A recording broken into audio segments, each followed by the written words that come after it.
So I finally saw Obsession and did my reaction to it yesterday. You guys watched it. Thank you very much. Um, so I'm going to kind of go over and see if I thought the movie was worth the hype. Um, let's see. Luke, can we change that title? What do you say is I finally watched Obsession. Was it worth the hype? Can we do that? Is that possible? Cool. We have other things to talk about besides Obsession because we're going to get into that. Minions and Monsters, $14 million opening day already. So how's that going to do? Last Airbender was a very popular animated show, and people were psyched about the live action when it came out to Netflix because, look at the success of One Piece. But the fan base didn't really get behind it. Now, that looks to be the case because the second season dropped, and it lost a shit ton of viewers. What does that mean? So we will discuss that and more, as well as another story that just came in. Just kidding.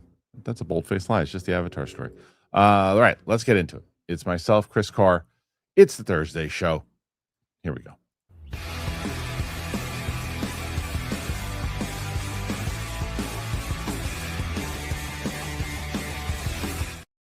Welcome back to the show, everybody. Kristian Harloff show here today. Joining me, Chris Carr is here. Last week's winner, Chris Carr, with Winston A. Marshall together. You were in first and second place. I got so excited because I have been not doing well. So thank you so much to all the viewers because I had a good week. You did. You actually, the funny thing is, I can say you beat yourself by $10. So Ooh. Winston should be happy. I like sharing the money with Winston. Yeah, so Winston should be happy because that was that's what that turned out to be. You almost beat both of you guys, but you didn't. You just won. So this week, Roka had a great Monday. Mike had a good Tuesday, but he didn't beat Roka. Yesterday, I had my writing partner on. I introduced her to the audience for the first time. She's essentially the person who created the Schmoes Know. We in the audience seem to really like her. So if you guys didn't watch yesterday's stream, because I knew it, thing is, if you don't lead with a DC story or a Marvel story and you just nobody clicks, even though you talk about those stories. But I was like, okay, you know what? I want people to introduce. I want to introduce her to people because we're going to be launching a Kickstarter in the near future, and I want people to really get to know her a little bit. And those who did really responded to her. Even my mother this morning goes, I really liked her. She was real nice. I was like, good, thanks, Mom. Oh, yeah, good. So that does your mom have hard opinions on all of the co-hosts? No, she doesn't. She doesn't. Okay. I mean, does she like? She likes all you guys. Yeah, she's seen you guys enough, because you guys are here all the time. She didn't know really and the way that I titled it was that Martini really changed the course of my career. And I said, this woman changed my life. And that was the thumbnail. So my mom was like, who the hell was this? Did you know who it was? So that was good. Nice. So we posted that yesterday. Hope people will check it out. The other thing we posted that we can just get into is the Obsession reaction. And so for people who are wondering, the first thing I'm going to say is that at the end is a huge reveal.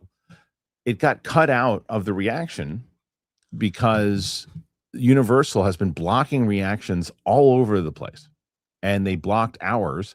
And unfortunately, the only way to get it unblocked was to cut this segment out, and it just jumps at the very end. But what I think I'm going to do is I'm going to wait a week, and then I'm going to, because I still have the edit with the ending, I'm just going to re-edit it, and I'm going to put a reaction out to the ending. So if people really want to see it, they can see it.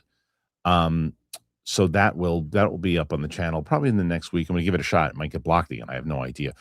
But man, Sam is beloved on the channel. Is the first time I've seen the audience kind of going back and forth. You know what I could do is because she came in here yesterday. We taped Andor. She came in hot because she had a very she had a controversial take. Let me see. Hold on. Text Sam.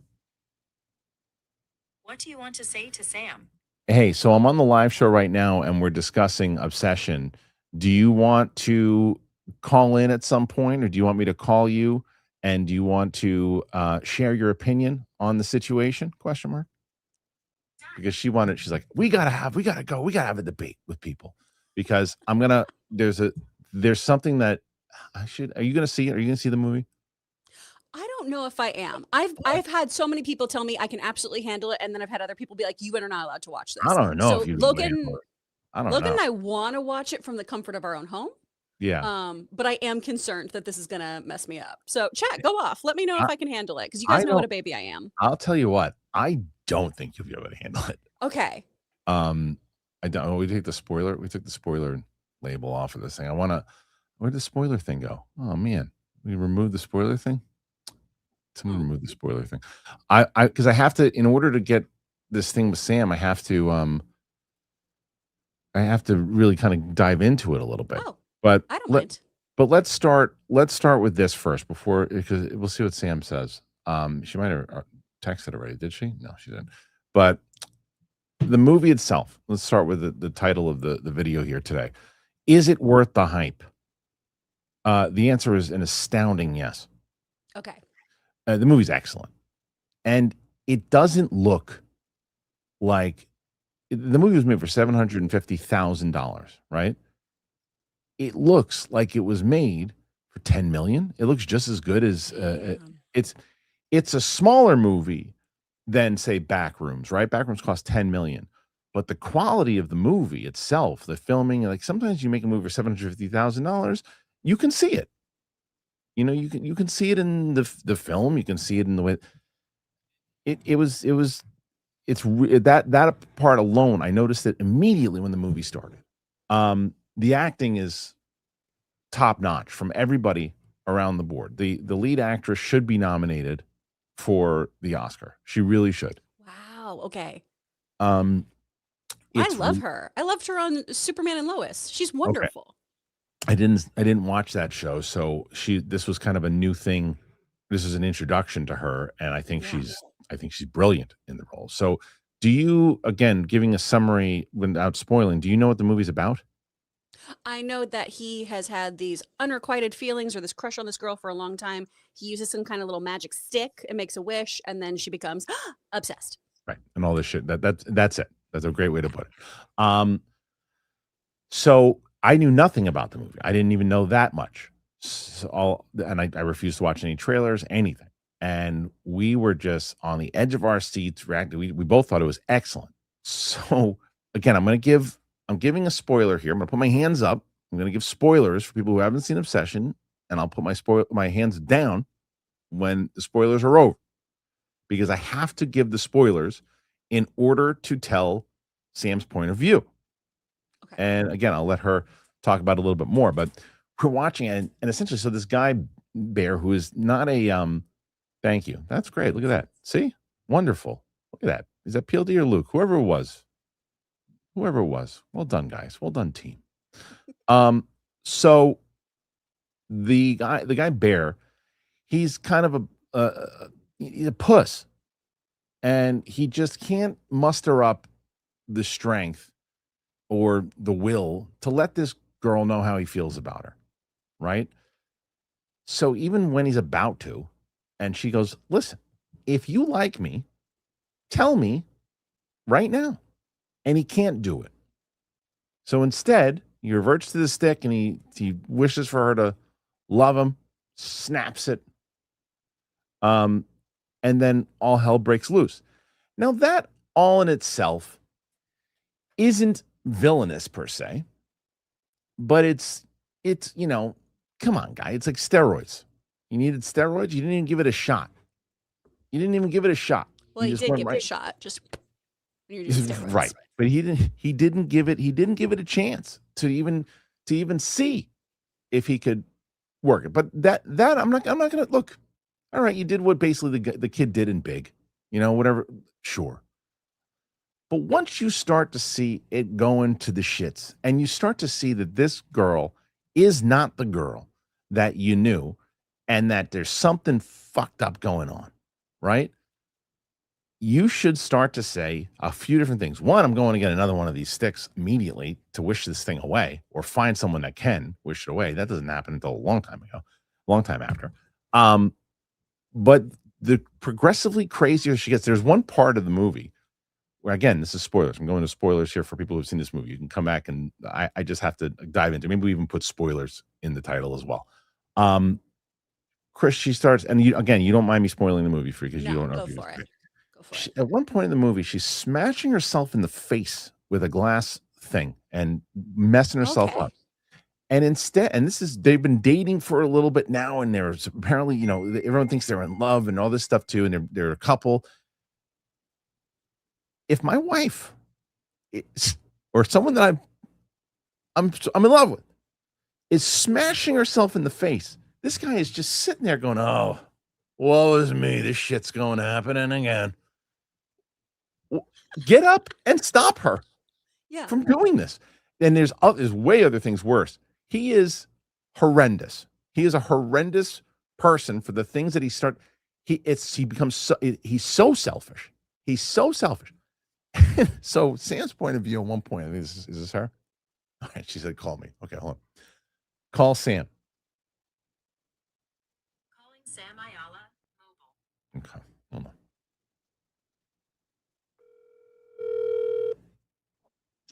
Hello. Hey, okay, so you're live. So I'm giving spoilers. The audience knows that we're giving spoilers right now. Okay. And I'm basically going over the plot of the story, and then I'm at the point where she smashes herself in the head with the glass, and he's just sitting there, woe is me, and not helping her out. So he's making some pretty horrendous choices. And I agree. Okay.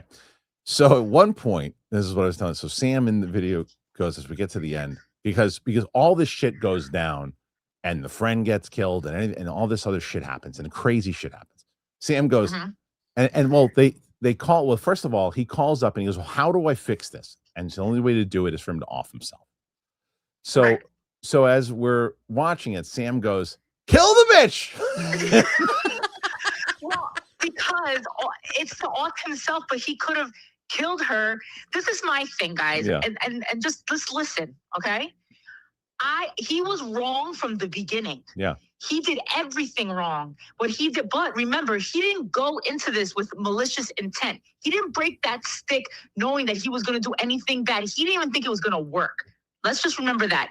If he would have offed her, he would have earlier, when she started doing all that horrendous shit, if he would have killed her, I know it sounds so bad that I'm saying this out loud, but like, if he would have killed her, he would have saved Sarah and Ian. Right. But he didn't know at that point. But he didn't know at that point that she was even going to do that. No, she didn't. But she was doing crazy things. Right. Well, look. He didn't know she was going to do that. But listen, at that point, she's could do anything. She fed him a cat. Right. But why not? But why not? But why not, instead of offing her, why not throwing her in a straitjacket or taking her to a hospital and going, "Hey, listen. The first thing that he didn't even pay attention to was not the cat sandwich. It was the Kris has no idea what's going on. I'll explain. So many questions. She eats a cat. He eats a cat. Yeah. Well, yeah. So, but before that, when he first brings her home, she takes the dead cat out of wherever he buried it. Yeah, and do like a seance. And did a seance, and he doesn't even mention it to anybody. Right. Agreed. So you take her to a doctor immediately. Yeah, but didn't I say from that, when she did that, be like, "Yo, she needs to go home." Right, go home. But not call Paulie Walnuts and take her out behind the shed. No, but I said that later in the show. I said that later in the movie. I said that later in the movie. Like, give me a little more credit, guys. I am not saying that anything he did was right, but also this is a thriller. Like, at the end of the day, if you're in a fight or flight situation, if it's between me and you, you gotta go. Like that's just me. Like, whatever. Right. And also, but you wouldn't make that choice. But you wouldn't make that choice. I would have never done that. Right. I would have never done that. But this guy's an idiot.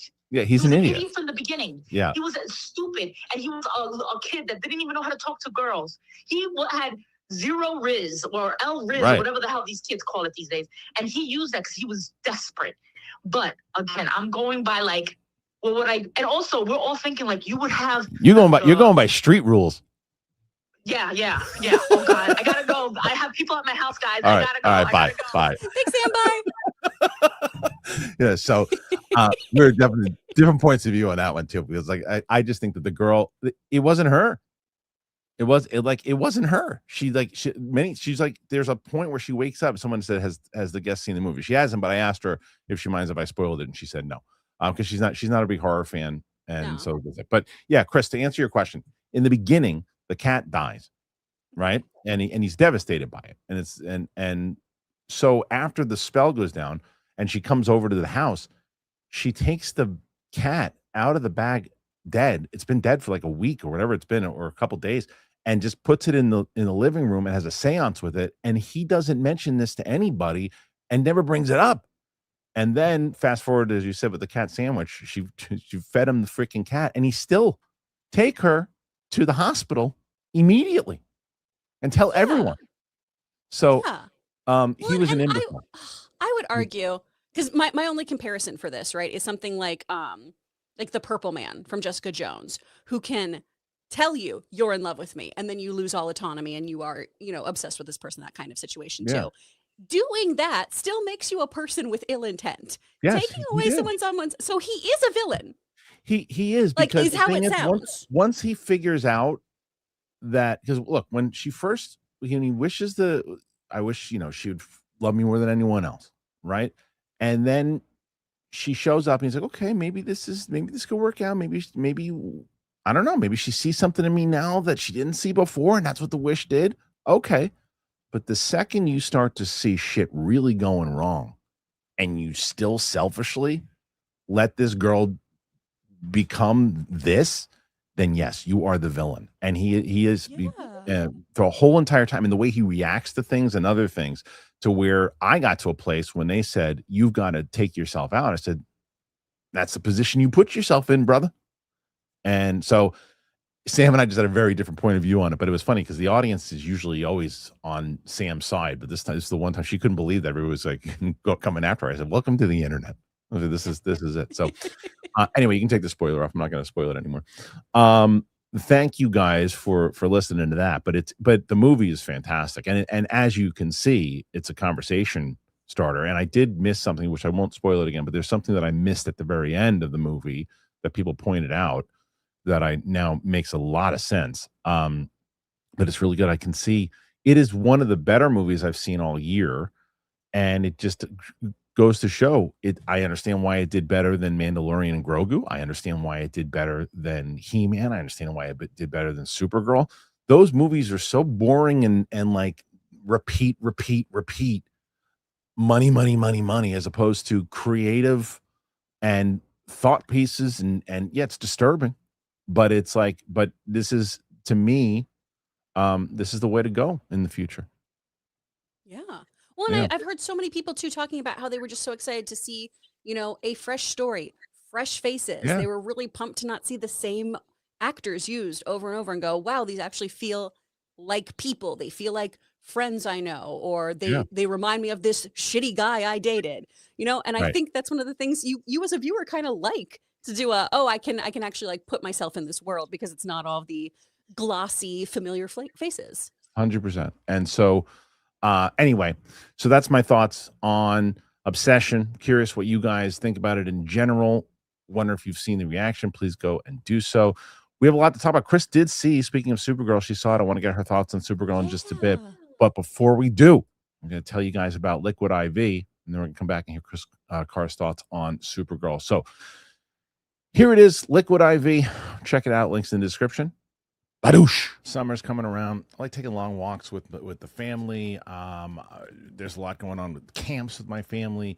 Tons of stuff. We try to stay active during the summer, especially. So whether you are on the go, staying hydrated, it really is a key to enjoying all the extra sunshine. That's where LiquidIV comes in, man. I always have a packet for me. I have a packet for me when I go to the gym. And especially when we did this like big barbecue the other day, did that. It was getting hot outside. It's just amazing. I like the cotton candy side of it. I like the orange vanilla dream. And it's just refreshing. I really dig it. So just one stick, 16 ounces of water, hydrates faster than water alone. It's got an optimized ratio of electrolytes. It's got essential vitamins and clinically tested nutrients that turn ordinary water into extraordinary hydration. Now, when you compare it to water, LiquidIV delivers long-lasting hydration, and it retains hydration for up to 4 hours. That's the thing I love about it the most. It's also great because it's backed by a scientific advisory board with world-renowned researchers to conduct clinical research and trials. Got 8 essential vitamins and nutrients, always non-GMO, vegan, gluten-free, dairy-free, and soy-free. So if you want to stay hydrated while you're on the go this summer, do it with LiquidIV. You just tear it, you pour it, you live more. You go to liquidiv.com and you get 20% off your first purchase when you use that code Kristian at checkout. That's 20% off your first purchase with Kristian at liquidiv.com. I've been talking about them forever. Give it a shot. You will enjoy it. You will feel better. LiquidIV. It's the bomb. Thank you to LiquidIV. Please go get that now. Well worth it. It's amazing. People who I haven't heard a single person say anything negative about LiquidIV. It's the best. Kris, I thought we were going to be talking about Supergirl in a second, but Sam texted me. She's not done.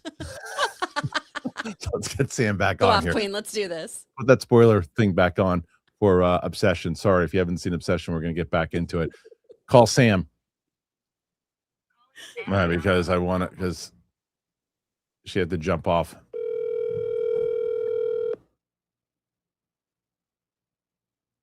Let's see. Hello? I had wrapped this shit up, but I said you're coming back in hot. Nah, man, I'm coming in hot. All right, so your final thought. What do you got? Okay, so this is my whole. I'm not changing what I think. Okay. I really, really, really think that guy was a fucking idiot. He was a moron. He did all the wrong things. He had every opportunity to make things right.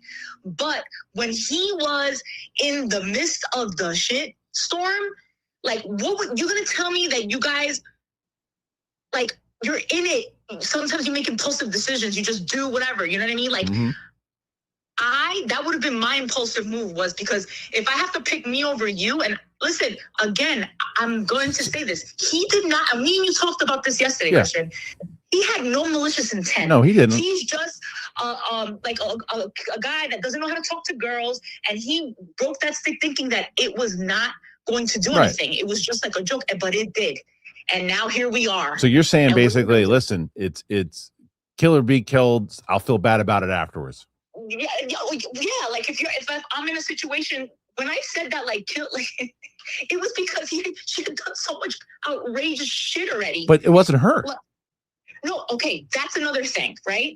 It wasn't her. It wasn't her. The other girl, like the real Nikki, was there, right? But she asked her, "Please kill me," because she knew that she wasn't getting out of this. Right. And even if she lived, now look, she's lived. She's alive, right? Yeah. She's got to live with all of this shit. Yeah, right. I mean, it's definitely fucked up for sure. My favorite thing that we got out of this though, now, Kris, like we were watching Andor yesterday, and so every person that's on there, if they do something wrong, I go, kill them. Kill that Star Wars bitch. I don't know. That's just me. And also, like, when I was saying, I would have slapped them because let me explain why. Because from where I come from, if we're at a party and the girl takes my chair and she pulls me, I'm gonna slap the shit out of her. And that is just the realest thing and don't tell me, no one tell me that you wouldn't. Like, come on. Right. Like, everybody just sitting there staring at her. Get the hell out of here. It's hilarious. But I'm telling you, we're gonna be watching Toy Story, and Jesse's gonna do something and go, kill her. But I'm very empathetic to women. I've been through a lot of things in my life too. I totally felt for that girl because she didn't ask for any of that. I'm just talking about in the moment when the crazy was happening. To defend himself, right? Even though he's a douche. I defend himself because I'm watching it from a movie. It's a movie, guys. It's a movie. Of course, I don't want her. I don't know if someone said something about being sexually assaulted and all this kind of stuff. I wasn't even thinking about that. Right. Like, to be real with you, you're talking about in the moment, just to defend yourself, and then again, take it to hell with you when you go. Yeah, and then you take the L. We're in this position, guys. What are we gonna do next? Right, but well, look, I think it worked out for the best person who survived. But like I said, we'll see you. Honestly, sorry, I keep on because you're hot. She got off the train. I picked her up from the train station yesterday. She's like, we gotta talk. We gotta talk. Also, for me, it was a bitch ass way for him to go out. He went out like for him to kill himself. Yeah. That was like he needed to sit there and live through whatever the shit that he did. What, what like, he caused. I agree with that. Right. Yeah, that's a coward way to go out. Take some pills. Yeah. And the cracking of the stick on the other end, I didn't hear it. Right. So that's Someone what we were said talking that, about. right? Yeah. Someone said that we didn't realize that she actually cracked the stick beforehand. That's why he came out kissing her and stuff. And you're like, oh, Right. what the hell's going on? And then it made a lot of sense. But yeah, and by the way, full blown, like my boys saw this in San Diego a couple weeks ago, and full blown, like, we're having debates here about this shit too. Yeah, it's a huge debate. It's on the channel at the household. And then we'll so real quick. So can you because people are wondering, because your Star Wars journey has begun and we started you with Andor. What do you we are 2 episodes away from finishing Andor. How are you feeling about it? Oh my God, I like it so much. I love Andor. He's my favorite. Yeah. And I didn't think I was gonna like this. Yeah. I didn't think I was going to like Andor at all, or Star Wars or anything. And now I want to know. I want to know who the hell the Emperor is. I want to know, like, I want to see. I want to know. I'm just, I'm very, very hooked. Yeah. So we have, we're finishing up Andor today, and then we're going to watch a movie. I won't say it in front of Sam because Sam likes to, I could say that. I guess I could say the name of the movie. You wouldn't even know what the hell it is if I said it, right? No, don't say it. Don't say it. Fine. Don't say it. All right. I'll see you in a little bit. All right. I'll talk to you later. Bye. Bye, guys. Bye. All right. So there you go. There's Sam again. She was coming in real hot, but that's the opinion. I only want to watch movies this way. I only want to hear Sam tell me an opinion and just never see the movie. That's it. And then so it is really. I have no regrets about showing her Star Wars this way because I'm so jealous, Kris. I'm so jealous that she gets to watch it like this because she kept at one point that they keep mentioning the Emperor. She's like, so who is the big boss is the Emperor, right? She's like, have we seen him? I go, no, we haven't seen him yet. She goes, do we ever? I go, you want to know? She's like, I go, yeah, we see him eventually. She's like, and then she's seeing the stormtroopers, and the Empire is so scary to her right now because of Andor, and then Rogue One is going to play like a series finale. She's gonna be devastated. She's gonna be devastated. Which I wish I had a similar experience, because when I watched Rogue One, where I'm just like, this movie's fine. I don't really have like the same reaction that everyone's having to it. The build after you watch Andor and then watch it, for me, makes it such a good payoff movie. Yeah. Because now I'm so invested in these characters, as opposed to, I know everyone's going to die. It's another one of those stakes of prequels issues for me where I'm like, I know what's going to happen already. Yeah, she and doesn't. watching that show makes it so intense. Oh, she doesn't. God, she's so never lucky. She's never met Vader before. She knows. That's crazy to me. Yeah. Look, she's seen Vader in pop culture and everything too. Okay. Of course, but like she's never like the full blown movie. No, she never really seen him in action. I asked her yesterday. I said, do you know what? Because I just assumed, I'm like, Darth Vader's real name, and she goes, Darth Vader. And I'm like, that's amazing. I'm like, that's amazing. Yes. I'm like, it's amazing. I was like, yeah, it's Darth Vader. And then I've told her that not everything has the Andor tone, and not to expect that, because I want to set her up for the prequels because they're so dramatically different in tone. And I said some movies are definitely more kid based, some movies are more adult based, and that's the beauty of what they've done in these tones. So anyway, but yeah, Andor, just watching it again, it's so freaking good. So good. That show. Yeah, it's so good. All right, but the other opinion that we wanted to get to is Supergirl. You told me you were going to text me after you saw it. You did so. You told me, you gave me your thoughts. What were your overall thoughts of Supergirl? Okay, listen. This movie is not as bad as the internet makes it out to be. Mm-hmm. Is it great? No, it is not. But I don't think this is the worst superhero movie I've seen. And here, I'm going to start with the things I like. Millie Alcock, incredible. Mm-hmm. She's wonderful. She's so good in this. The various alien designs, not Krem, you get the fuck out of here. But everyone else, all those other aliens, incredible design, incredible practical makeup and prosthesis. So very cool. For the most part, soundtrack was fairly fun until we had those dumb needle drop moments that were apparently very James Gunn pushed. Yeah. When the middle started playing, I had to cover my whole face. I just was shaking. I was laughing so hard. Poor points. Ruthie. There's no character development. Her lines feel so inorganic. You're not rooting for her. At least I wasn't. Mm. Every time she said her whole like, they killed my noble and honorable family, I wanted to just do the like, I am Moana of Montanui. Right. You aboard my boat. That's all I could think of. Or Inigo Montoya. Krem was terrible. He was terrible. Krem was awful. Pacing was really, really weird. It was super Wick Fury Road is what that movie was. But another thing I did like about it, though, is I liked that it wasn't the universe is at stake. I liked that we had personal stakes, because honestly, if you have to save the universe all the time, it does get a little like, okay, guys, like again, the world's going to end. All right. So I liked that it was personal stake. And the other criticism that I've just seen that I do want to address, so many people have been doing this, like, she's a terrible role model for girls. Who said she was supposed to be? Right. Like, so many people were like, I'm going to let my child dress up as Tony Stark, who's an alcoholic and womanizer at the beginning of this series. This 23-year-old who's watched everyone she's ever loved dies is drinking heavily, and you're concerned about how little girls are going to view this. I'm not a parent, so I'm not here to tell you your business, but I just think there's a lot of comparisons here that I'm like, guys, you have been so much nicer to so much worse. And I understand that we've had so many superhero movies come before this, but I think some of the criticism is unfair. Should it be criticized? For sure. But to the extent it is, I don't know about that. It's weird how it's getting bashed even more than like the Marvels, right? And I think that the Marvels is way worse than this. And this is not a good movie. It's a forgettable movie.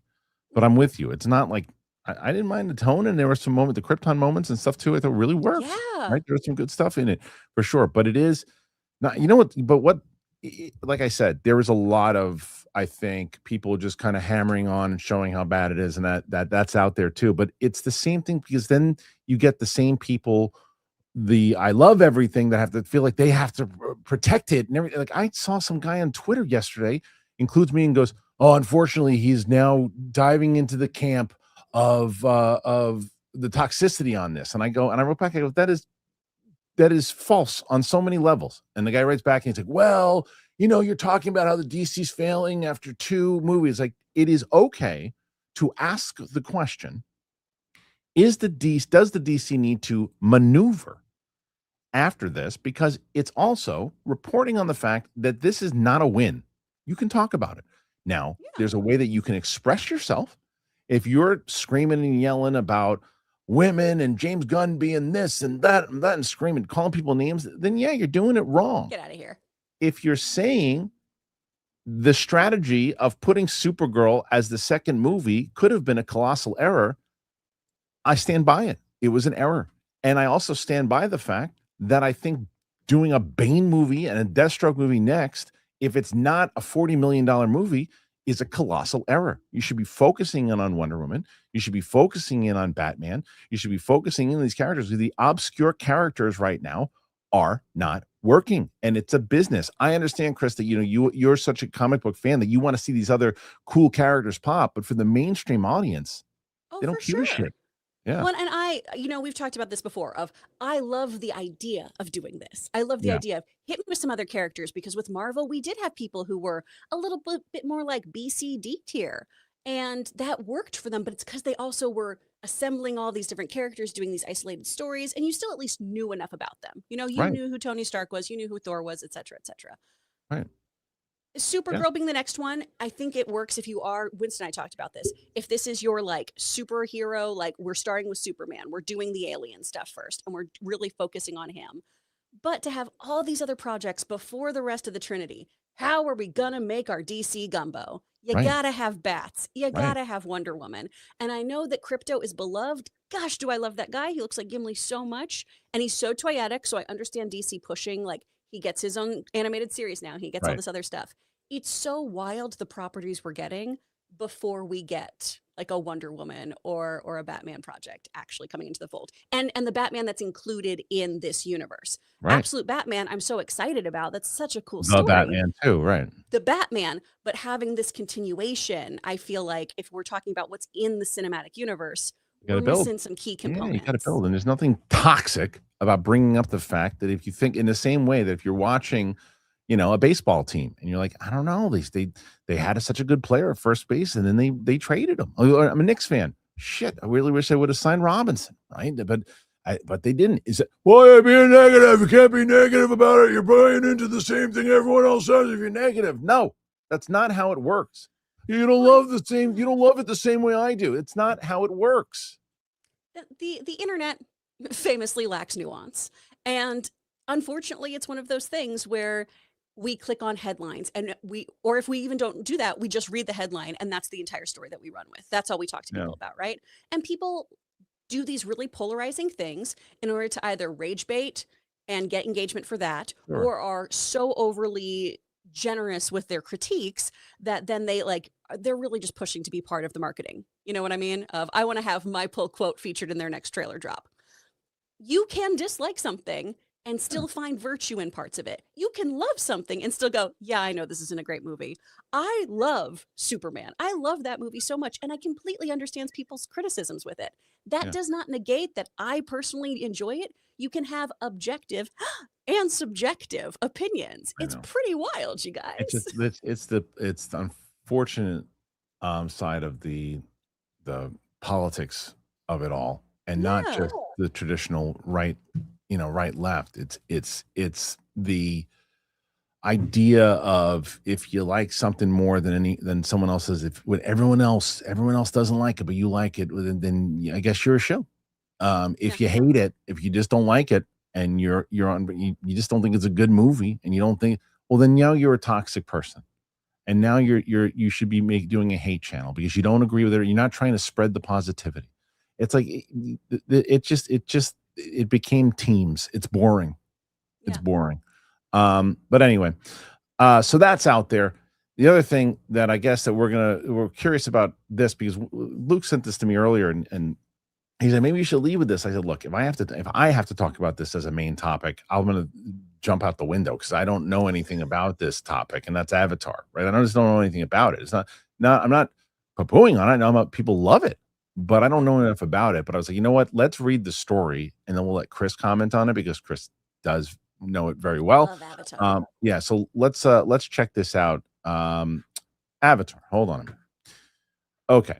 So, and we're talking about the Last Airbender, obviously.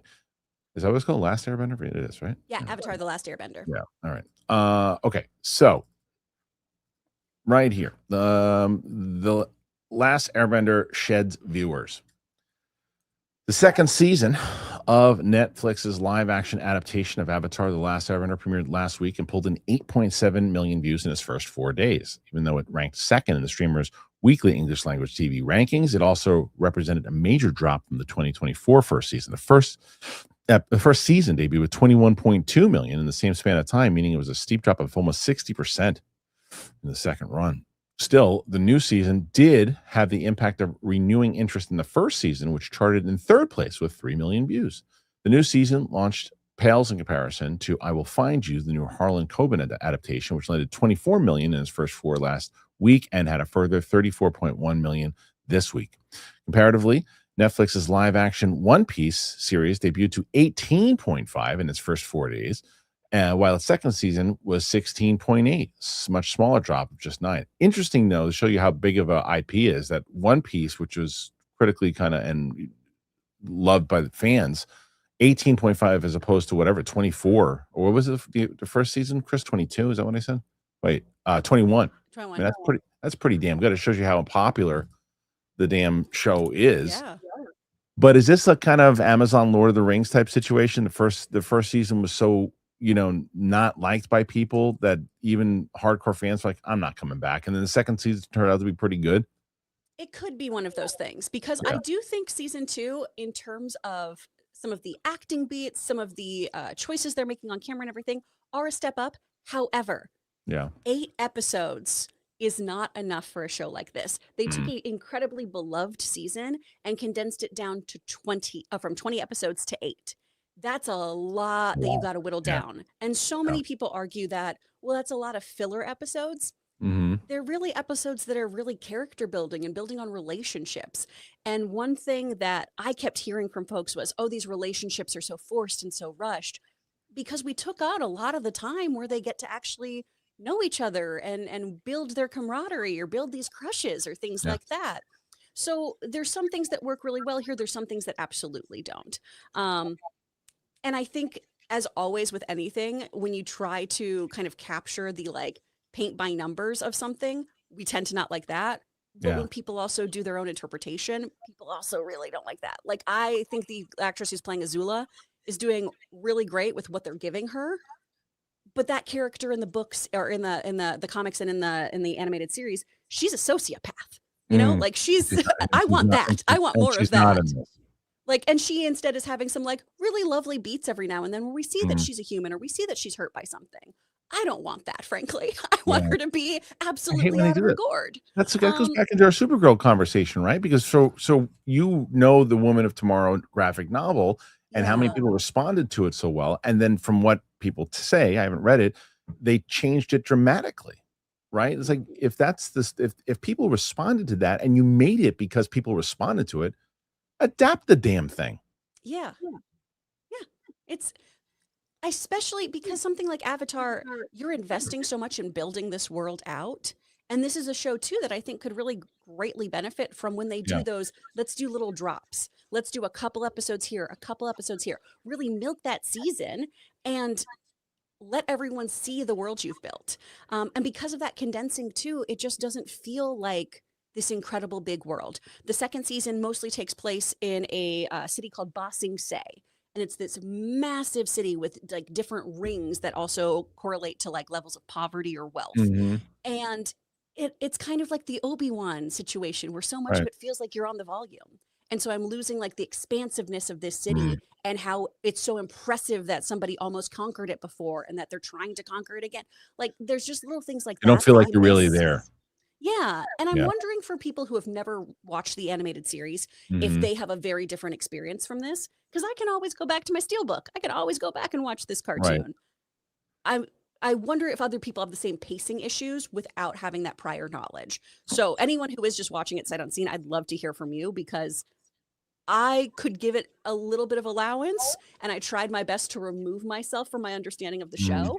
But even Logan, even the master of, suspending his disbelief had a couple moments of, oh, this is pretty rushed. Oh, this is pretty weird. I can't remember because I know Steph was a big Avatar fan and I feel like she didn't like the series. I don't want to misquote her, but I feel like that's the truth. It didn't work. Now, Luke had an interesting question that we both can kind of get into here. It said Netflix, since Stranger Things, have not really been able to create a series that have captured audiences like Stranger Things did.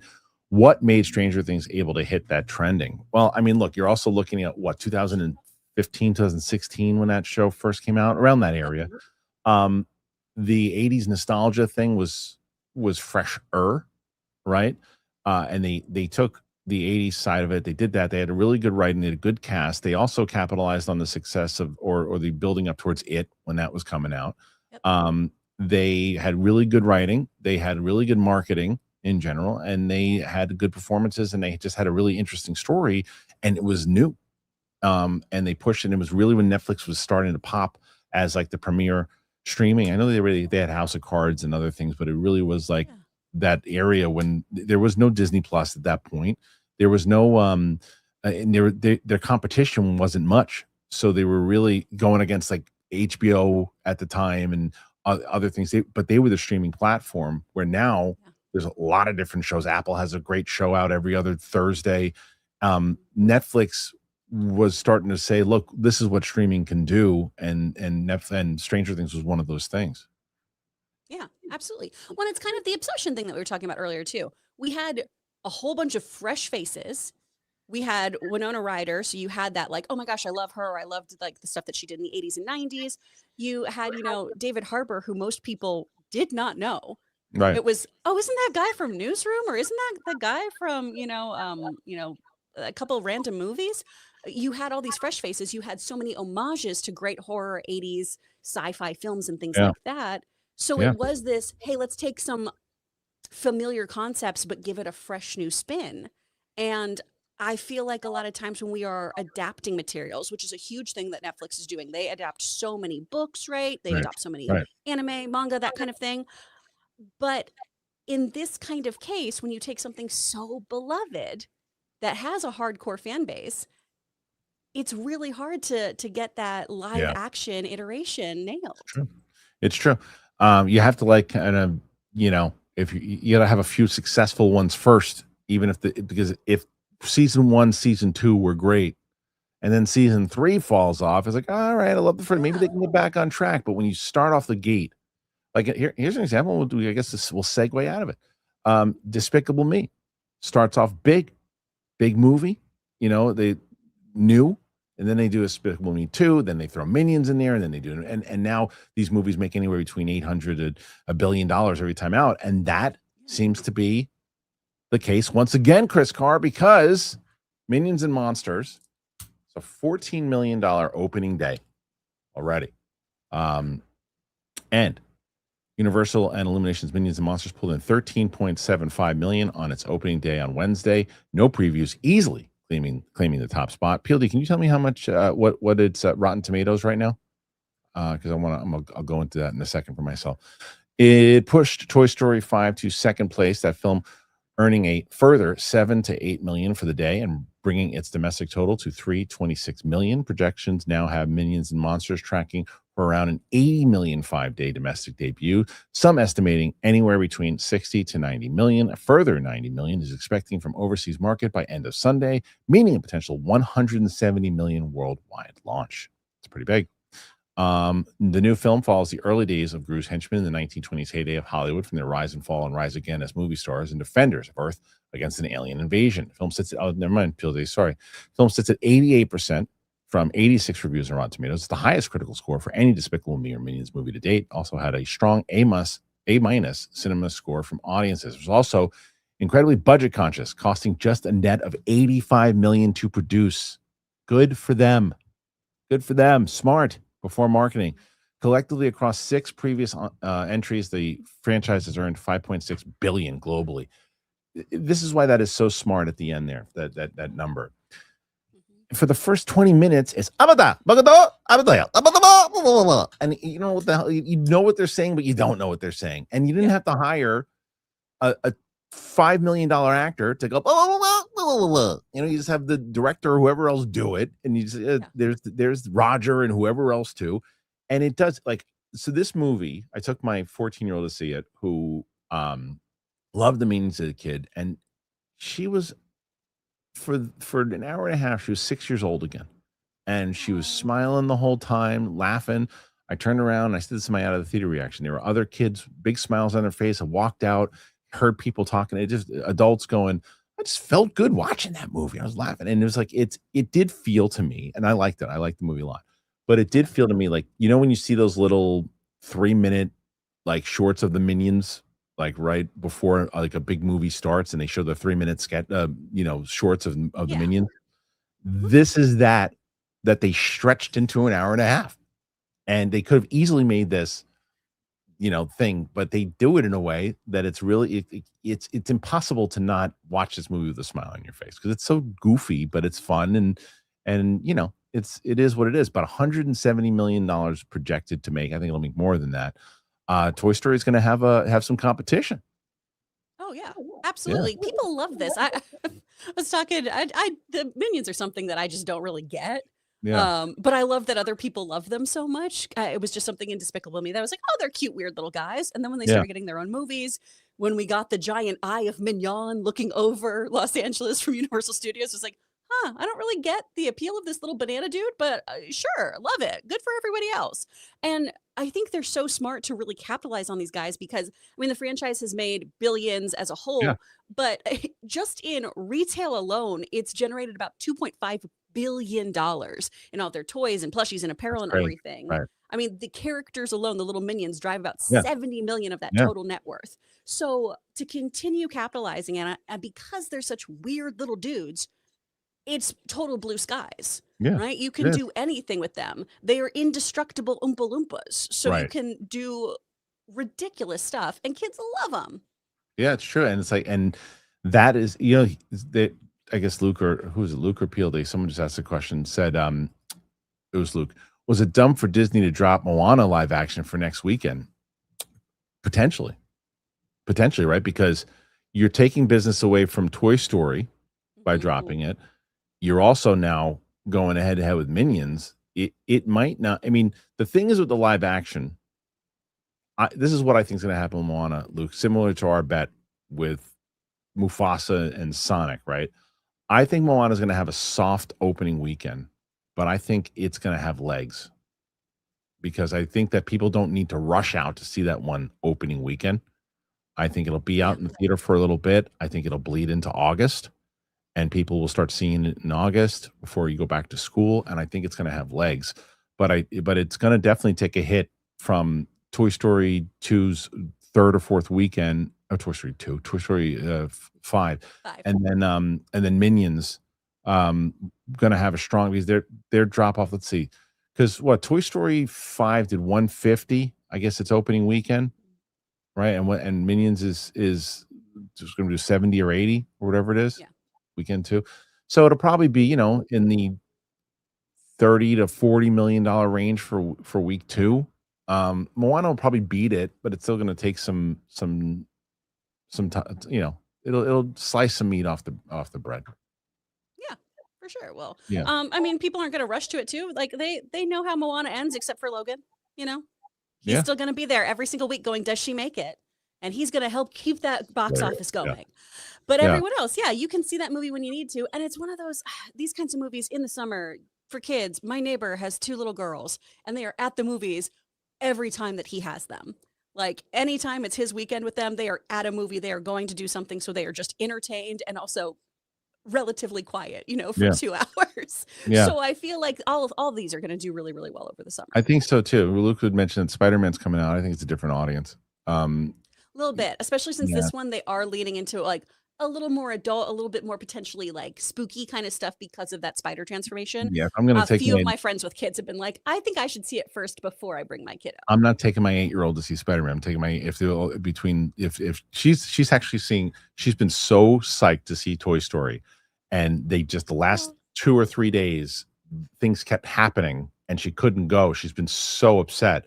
I think they're sitting in the theater right now watching it. So she finally got to see it. So I would not take her to see Spider-Man. She doesn't want to see Spider-Man, but she wants to see Moana. We're going to see that together next week, and she's pumped to see it. The other thing, speaking of Moana, I will say this, and I don't like to really comment on this stuff, but I want to actually a point of view here is that I like Will Wheaton. I think Will Wheaton is somebody who's been good for geek culture. I think he's been someone who's pretty outspoken. I thoroughly disliked his comments about what he said with The Rock. I don't know if you saw that. No. But he basically called The Rock a coward because The Rock decided that he didn't want to talk about politics, and then The Rock decided it. So like I actually really push back, and I don't like it. And I've been, whether it's criticized for it or other people said it too, especially whether it's in our space. I don't like when people tell other people how to use their platform. I don't mind if you feel that you want to use your platform for certain things, but it is not your right to tell. And also, no offense to Will Wheaton. Will Wheaton does podcasts now and does plays and things too. He doesn't have the type of business that The Rock has, that Will Wheaton can afford to be one-sided in his political views and be outspoken about it, and he can do that. The Rock does not, and he's not obligated to speak about this stuff. He's just not obligated to. You can be disappointed. You can say, you know what? I think he's got a pretty strong voice, and I would love to hear his thoughts, but he's chosen not to do that. I think that's fair to say. But I think disappointment's the right word. Yeah. Because you and I differ on this a little bit of, where I'm always like, I do think it's important to use your platform. I do think that. And if you lose some people along the way, as long as this is something that you really believe in, I think it's important to have those convictions and everything. But also I say that as somebody who does not have a very large platform, who my livelihood does not really depend on whether or not people politically align with me or things like that. Is it a shame when you are one of the most famous and easily recognizable human beings in the world when you don't speak out about certain atrocities or things like that? To an extent, yes. But also, I wonder a lot of times too, where I need them to weigh in on this issue. Does the person you want to weigh in know enough about an issue to really have a worthwhile opinion sometimes? That's the other thing though too. It's like, who knows, let me ask you a question. Like in that scenario that you just posed, where you're like, I like them to be able to speak up and say things about it. But let's say that there's 2 options I can give you. One, the person, whoever it might be, the celebrity you wanted to speak up, speaks up, tweets out about it, does the thing and has their voice about it, or doesn't speak up about it. We don't know about it, but behind the scenes is lending money to and putting money towards a cause, lending money or putting money towards a politician that does support that cause, but we never hear about it. What option would you choose? Oh, obviously the latter. Well, Right. and this is a fundamental thing, not to get religious about things either, but like growing up Catholic, a Yeah. really big tenet in at least the way that our church was structured and our archdiocese was structured was that, you don't brag about charitable actions. You don't tell people about Right. donating your time, money, or energy because that's just what you do as a human being. And that people who are very, very ostentatious with their like, Yeah. look at me, look at all the good I'm doing in the world, are perceived in a not so great light. The other side of that, though, is if it's inspiring to get other people to do it, Right. do it. Yeah. But there are people who do these things quietly. Like, look at how Michael Right. Sheen has done crazy things for medical debt over in the UK, and almost no one knows about it. He donates almost his entire paycheck now for any project to Yeah. all of these people's debt overseas, which is incredible. So there's swings and roundabouts to everything. But this also goes back to we love to just cancel anyone at the first moment of disagreement. It's team play. I hate team play. Well, Rock, you don't speak out about it, and you don't have the same opinion that I have, so you're a coward. You're a coward. What if he does speak up and he doesn't have your opinion and he's on the opposite side of things? Then you're going to go after him because, well, if you're doing this, then then you put him on a team. Again, I like Will Wheaton. I think this was the wrong way to go about this, and I think it was pretty lame. Anyway, Sure, yeah. let's close with this story, and then we'll get into questions. We've got 30 right now. Chris Carr trying to beat John Roca. Can she do it again? Can she win 2 in a row? We shall see. We've got Starfighter coming up. Now, Amy Adams is one of the actors in the movie, and she had a interview about Starfighter, and she says she only has a small part in Starfighter. Batman v Superman: Dawn of Justice star Amy Adams has broken her silence on heading into Star Wars Starfighter, but we also have new comments from Matt Smith. Deadpool and Wolverine director Sean Levy has assembled an A-list cast for Star Wars Starfighter, including Amy Adams. We've previously heard that the actress is playing the mother of Flynn Gray's unnamed character. He and Ryan Gosling are leading the first Star Wars movie set after the sequel trilogy, though the extent of Adams' role has been a mystery until now. Sitting down for a conversation on the Smart Less podcast, she revealed, I had a very small part. I loved getting to see all the props, and I went to the creature shop twice. Yeah, it's so cool. I mean, I'll talk about this, I'm sure, down the road, but I don't know what I'm allowed to talk about. I was so nervous the first day of working, I forgot how to act. I'm sure Sean Levy's like, Amy, are you okay? And I'm like, no, I'm not just all right. I'm on a Star Wars set, and I grew up on this. I have to now get out of my dorky fangirl place and go into my professional actress mode, and combining the two is really hard. It's so cool, you guys. It's just so cool. What can I say? Flynn Gray is so great. Between this and reports suggesting that Amy Adams' character sends her son to find his uncle who can transport him to Rey's new Jedi Academy, chances are that the star will only appear in a handful of scenes near the start of the film. There's also been rumblings about her playing a Jedi, with the implication being that she may be training her son before having to send him away for some reason. Meanwhile, Matt Smith, who is expected to play one of the movie's villains alongside co-star Mia Goth, was similarly tight-lipped during a recent appearance on The Today Show. I think the film is going to be absolutely blinding. I think it's going to be brilliant, truly.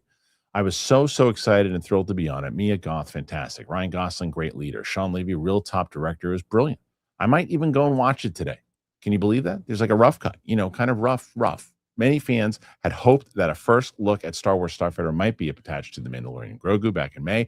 That didn't happen, though we'd bet on a trailer playing with Avengers Doomsday this December, as Lucasfilm looks to start building excitement for our next trip to a galaxy far, far away. I'll tell you, this doesn't bum me out at all about Amy Adams.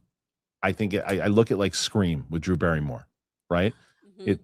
It's like you load the thing up top with a big star, and someone, if it is indeed the mother who is training her son and then has to get it to Ryan Gosling, who better to make you care about this kid and be a motherly figure than Amy Adams?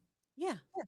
Absolutely. I mean, Amy Adams, I think, is one of the greatest actors that we have.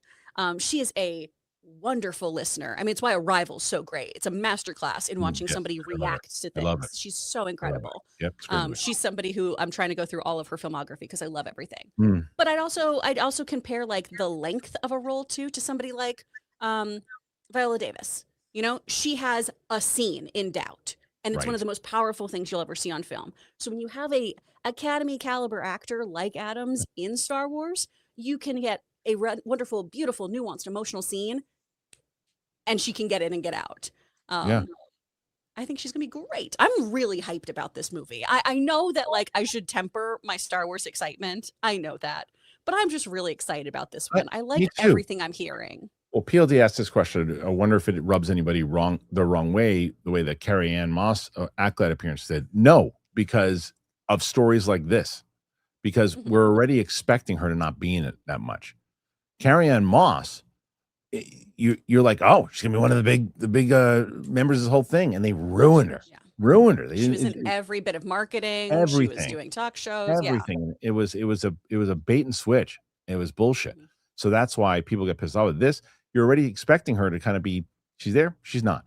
And they've never once really led the fact, because like you said, Kris, the marketing with Acolyte, you might have thought Carrie Ann Moss was a main character. No one thinks Amy Adams is a main character. We're excited that she's in it. You know, I'll tell you what is a big benefit though right now is how good House of the Dragon is right now. That's going to be a big benefit to this if it closes out strong, because, you know, Matt Smith is already, people love Matt Smith. They like him, but yourself, other people who saw season 2. And he needs a good movie. And so that's what I think, because House of the Dragon is winning people back who are watching it, right? Like even Matt Serra, who felt the same way about season 2 that you did, is loving season 3, loving, and is really on board with it. And other people are getting on board with it. The excitement is getting back there with it. And so him coming off of that show leading into this, good thing. Project Hail Mary, Ryan Gosling going into this, good thing.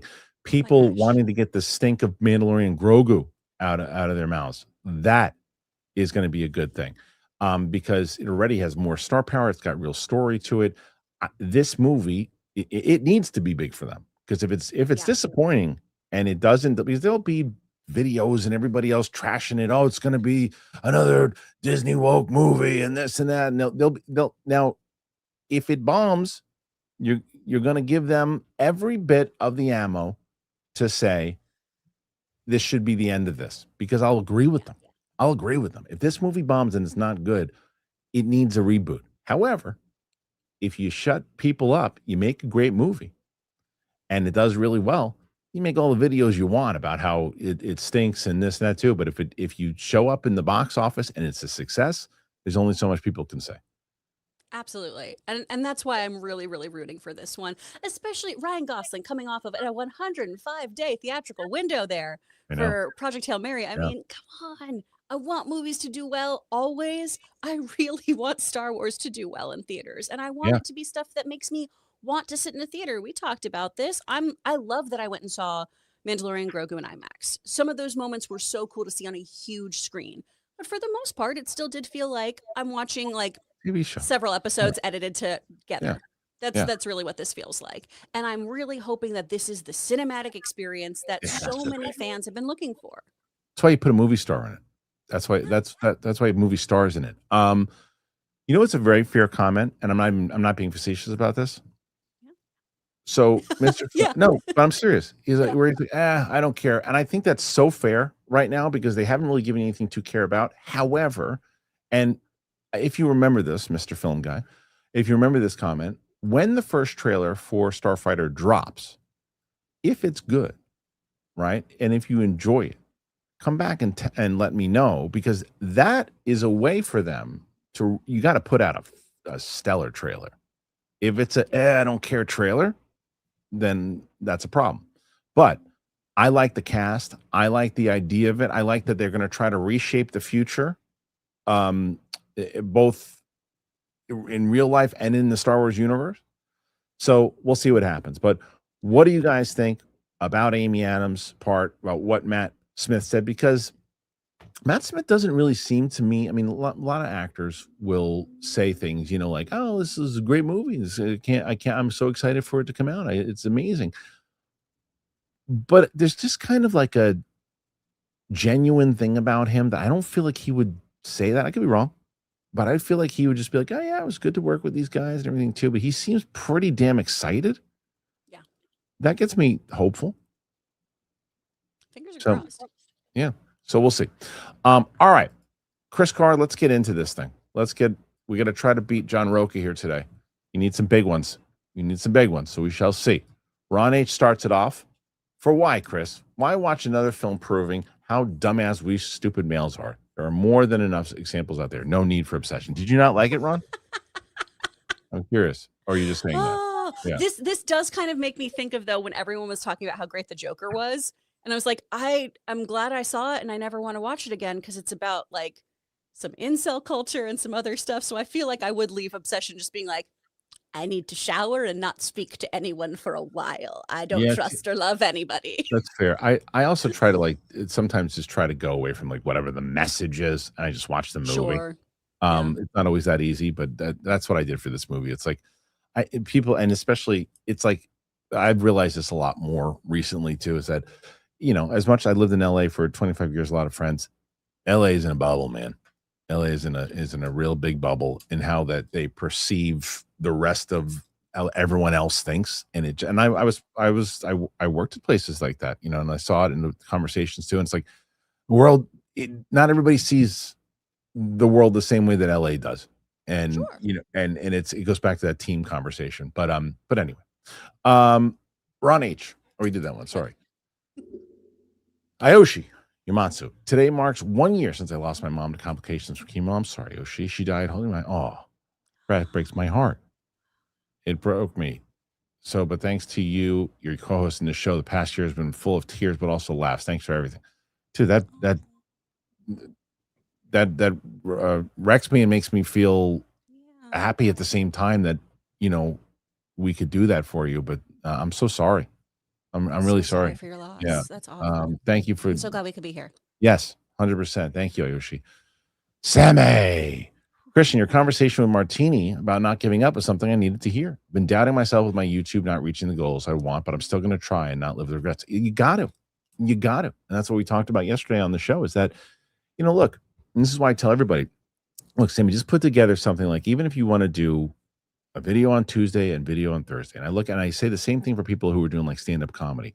You do stand-up comedy, you do it for a year, and you're like, oh, I'm not getting gigs, I'm not doing this. It's not about that for that first year. For the first year, it's about being comfortable on stage, getting your jokes tight. You'll hate all the jokes that you have a year from now anyway, but you got to start to craft them. And it's the same thing with YouTube. There's a lot of different competition out there. There's other things too. You got to try to do things, throw things in. Sam, I get frustrated. Even ask Luke. Luke and I talk about it all the time. There's certain things we'll put out there and I'll put out a reaction I'll use Kill Bill as an example. I could have sworn every reactor that puts a Kill Bill video out there, boom, crushes. Megan never seen them. It's going to be great. 8 dog shit. The stuff we did, the Demon Slayer when we were doing that, like things like that. I get disappointed all the damn time. I'm going into this thing. I'm putting everything into this Kickstarter and this potential pilot. I have my doubts, but I also have my confidence in what the project is. And you just got to have confidence and believe in yourself. It's really what it is. Yeah. Sam, if I may too, if growth is the goal, failure doesn't exist. Right. And that's just something that helps a lot. And I think a lot of people think that, struggle, failure, obstacles are bad things. They are so important to you learning and growing and building something worthwhile. That's why when people jump ship at the slightest bit of like pushback, they're not going to get what they want. Stick it out. You got this. 100%. Speaking about not getting what you want, PLD put a comment in there about Kill Bill. I put him in timeout. Shut up, bitch. That's perfect. That's for yourself. Nathan Drake. I can imagine Sam watching The Exorcist and saying they should kill the girl because she's possessed and trying to get her up. I'm gonna send her this. I'm gonna screenshot that. Send that to her. Hold on. Where is it? See what she says. I'm absolutely gonna send that to her right now. I just did. Okay. I just sent that to her, Nathan. All right. That's hilarious. Nathan also says, take the pilot budget and put it into a Teen Titans movie. That's what people want, dude. Just kidding. By the way, Deathstroke was introduced in the Titans comic. Okay, good to know. Yeah, we had this whole comment. Somebody, look, I appreciate how much people love Teen Titans. I really do. Somebody said they were more popular than X-Men. I said, please get your head checked out at a doctor. I know PLD didn't say that. He's like, no, that's not true. But PLD loves Teen Titans. And the conversation was about Teen Titans being a movie that they're going to do for DC, which I think right now is a big mistake. I think it's the same conversation. Do the big three, maybe even do an Aquaman movie, whatever it is too. Do a Justice League movie, and then if you have all 4 winners in a row, then try Teen Titans. Don't do it now. Oh, we got to try something different. We've done Batman. Let's do a Teen Titans movie. Everybody liked the cartoon. It's like, no. What are you doing? Well, and honestly, learn from something like Young Justice, which takes the establishment of a Justice League and goes, hey, what happens when these sidekicks get really fucking sick of everyone shitting on them and they want to be in the big leagues? Right. You got to build it. Maddie B. Kristian, you should watch Weapons with Sam. We'd love to see a reaction. Well, if I didn't do it already with Ming, I would, but I already watched it with Ming. So yeah, there's other movies that I think one of the things people responded to is the fact that I hadn't seen Obsession, right? So there's got to be other movies that what's that one what was the Markiplier movie? What was that called? Oh, Iron Lung. Maybe we should. I didn't see that. I didn't watch that. That'd be a great reaction one because I've heard great things about it from folks. A friend of mine actually helped with the QCing on it. Oh, okay, and they really liked it. That might be. Is that a horror movie also? I think it's more of an intense film with some graphic violence. If I'm correct, it's a video game adaptation. Okay. Someone let me know how wrong I am. Okay. Never lose your nerd. Obsession is way overrated for me. Interesting. The guy lead was so annoying and driving me crazy. I think he was supposed to be. The girl was good, but in my opinion, Naomi Scott was better in Smile too. I love Naomi Scott. I think she's great. I'm going to disagree with you though. I think that I think she was great in Smile too. No doubt. I think this girl was putting on a clinic. This girl in this movie, the girl played Nikki. Doug Developer, 8850. With the film success, I would be shocked if Conan doesn't open the Oscars with an Obsession parody. He's got to. Conan. There's so much I can see him do with it. Yeah, he's got to. Of course. And especially, she's got to be nominated. I mean, she really does. Wiley OFC, I'm trying to get an interview with the music supervisor for Obsession just because of the last needle drop, creepy forever. Yeah, it's for sure. That'd be great. I'd love to see that. The music was really good in that movie. G-Man. Per changes to Supergirl from the 22 comic, there's a long history of this Babes in Arms movie does not have the songs The Lady is a Tramp nor My Funny Valentine. Who doesn't let Judy Garland sing My Funny Valentine? I don't understand it. Do you understand what he's saying there? There's a long history of this per changes to Supergirl. Yeah, I'm not really sure actually. Honestly, one of my big issues was having classic Americana like jazz standards in a bar on an alien planet. I was like, why are they all speaking English and singing 100%. These songs? 100%. I'm so glad you brought that up. I'm so glad you brought that up. I hated that. I'm like, why really bothered me. Why are they bringing Earth? Like, oh, you speak our language? Like, yeah, of course we do. The freaking band is playing English. It's like, why did they do that? I mean, that drives me nuts in Star Wars. Like, it's so much more effective when aliens are talking. I feel like a lot of aliens wouldn't, like I said, with the Hutts wouldn't lower themselves to speak basic. And they're like, hey, have you seen my nephew? Hey, you should see him. He's go get him. Oh, what a fighter that guy is. Hey. They're so stupid. I hate when I like the choice for the nephew speaking basic because he wants to like remove himself from that. Well, but I will agree with them. Did you know that he wanted to be nothing like his dad? Did you know that? I wish they would really have brought that point home. Down. Yeah. I wish they did. PLD love that movie. Okay. Michael D. Today I learned Michael Johnson, aka Bear in Obsession, voiced the main character in The Artful Escape. Great video game in 2021. Oh, I'll have to look that up. Okay. Vicious Soldier, excuse me.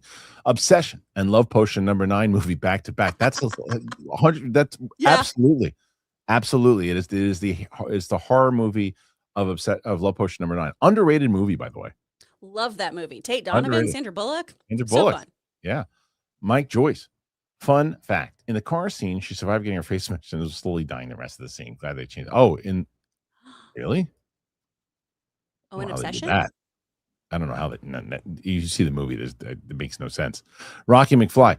Do you think Gunn could introduce the DCU Batman with small roles in Clayface, Teen Titans, and the what is that? Deathstroke and Bane movie? That way they could establish the version of Batman without having to make Brave and the Bold right away, which might be less confusing. Yeah, I mean, you could. I think that they should do a post-credit scene and introduce Batman and Clayface. I think that they should do that. I think that's a good way to get people in the theater. I think it's a good way to introduce him into the world, especially put him in that kind of tone. But they won't. Yeah. Well, this really follows kind of like a lot of Batman comics or Batman the Animated Series, where Batman serves as the antagonist, not the villain, the antagonist, and putting these characters in the more protagonist role. Right. So you could do it. Is that the strongest choice? Who's to say?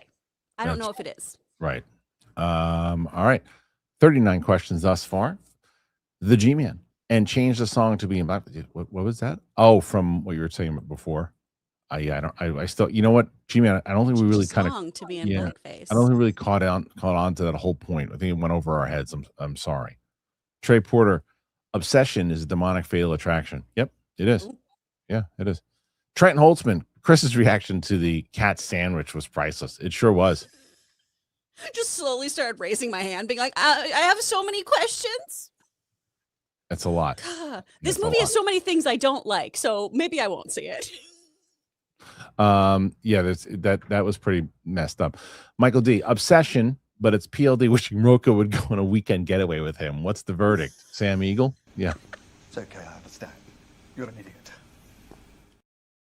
PLD's excited about to do that one. There you go. Gopal, I know you're releasing Andor in a 3-episode block, but are you not watching it that way, or did you mean you have 2 more blocks to see? No, we're watching it in the 3, but what happened is that, so for example, like the other night when we watched Obsession, Sam had just around 3 hours that she could, a little over 3 hours that she could be here. So we watched Obsession, which was really only about an hour and 40 minutes. And then I said, well, let's try to knock out an episode of Andor. And so we watched episode 7. And that's why you'll see us, goofily we'll go like this, and then our outfits change. And then we recorded 8 and 9. Actually, we recorded 8, 9, and 10 yesterday. And today we're going to record 11 and 12, and then hopefully Rogue One. So that's the goal. Ron H. I don't think I'll ever watch Obsession. I already know I do dumb shit, but that film put a target on the back of all guys. And let's face it, if we guys do dumb crap all the time, be careful, guys. Yeah, I mean, he was an imbecile. Bear is one of the biggest imbeciles in film in quite a bit.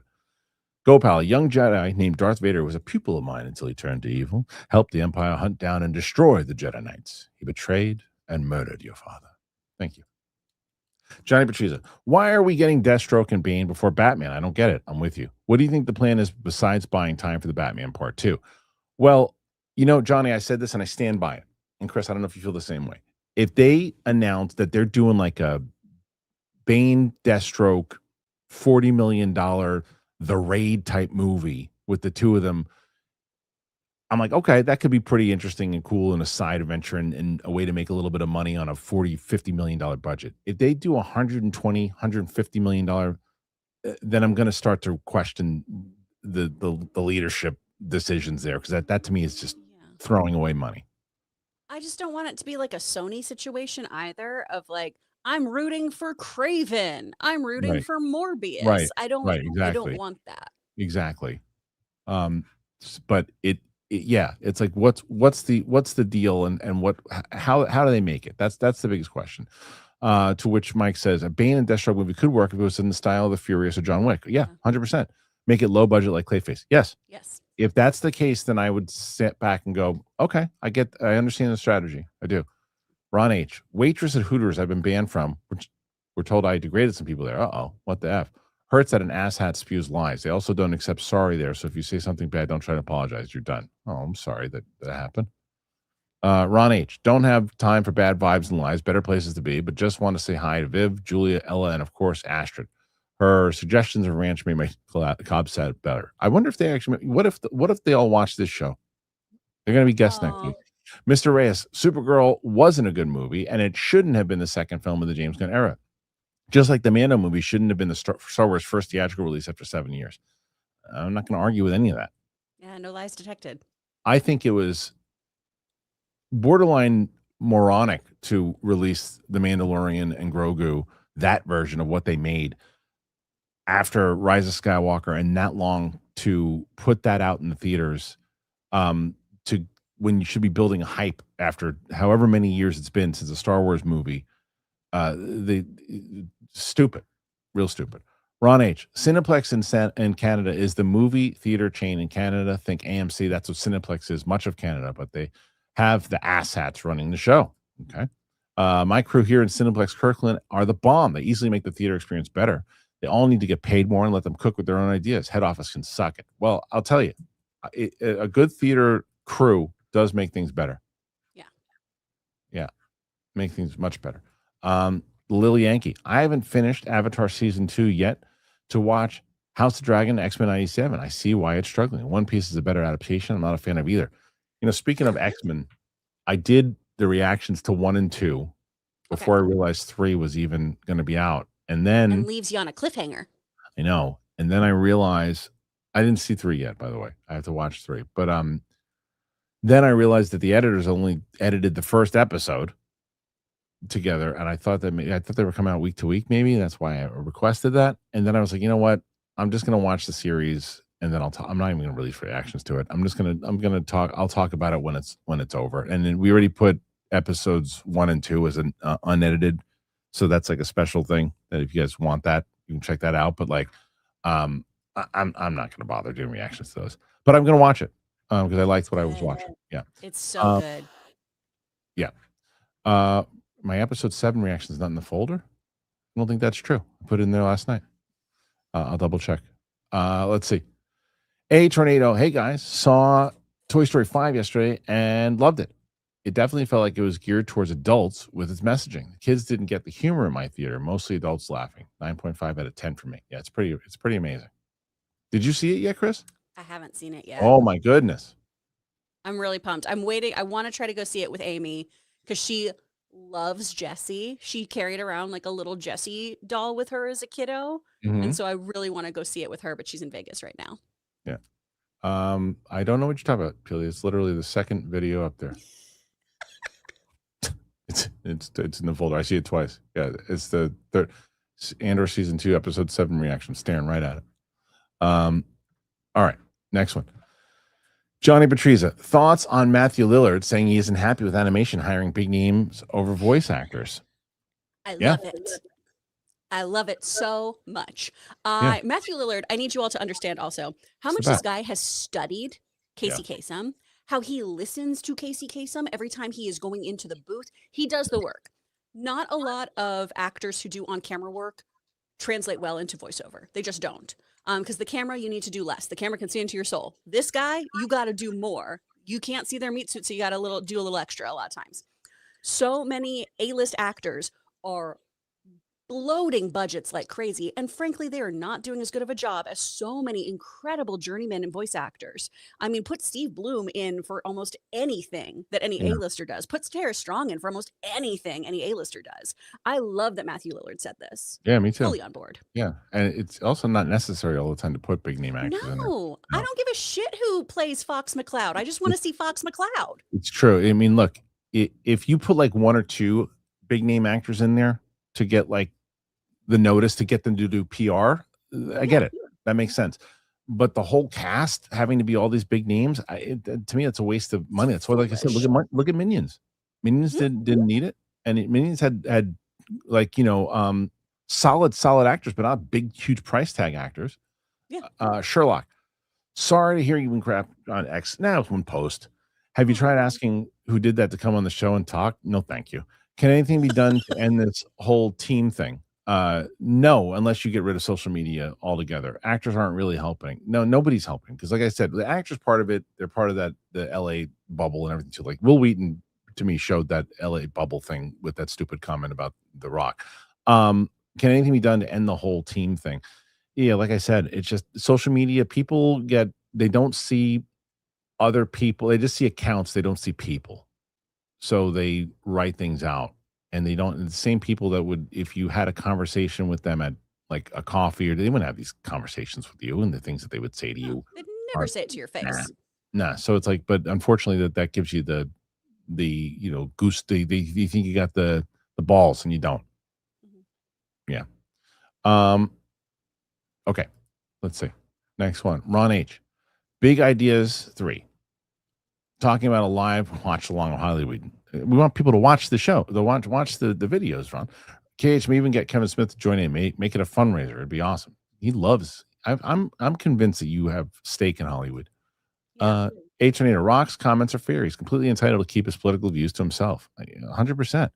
He caught a lot of flack for endorsing Biden in 2020, which is part of his reason not to comment anymore. Yeah, if it's going to hurt your brand and you're trying to get people to see your movies and you sell tequilas and other things and everything too, and you have a business, keep politics out of it. The same way you keep politics out of it when you go to your Thanksgiving dinners with your family. Keep it. If you're trying it, like I said, you want to make more of a difference. Put some of your money towards some of your cases, some of your charities, some of your political beliefs there. You don't need to tweet about it in order to be part of the team. Listen, let me and my dad keep getting loaded on bourbon and talking about politics. Okay. Yeah, right. Let us have this. Yeah. Ron H. Iron Lung is fooked up. A solo claustrophobic tale. We got to check it out. We got to see it. Hey, Tornado. Question for everyone. Thoughts on anchovies on pizza? It's the best. Oh my God. No, thank you. I like anchovies, but not on a pizza. No, thank you. Wrong!